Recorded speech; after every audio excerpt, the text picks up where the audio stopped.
Nagsimula sa simple na pasulyap-sulyap, nagpapapansin sa'yo. Umabot sa palitan ng mga mensahe, kilig na kilig ako. Kumusta, kain na, hello, magandang umaga. Ingat ka, pahinga, huwag kang masyadong magpupuyat pa.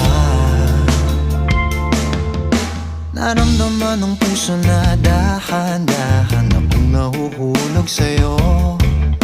Sa kada araw natin na pag-uusap, meron ng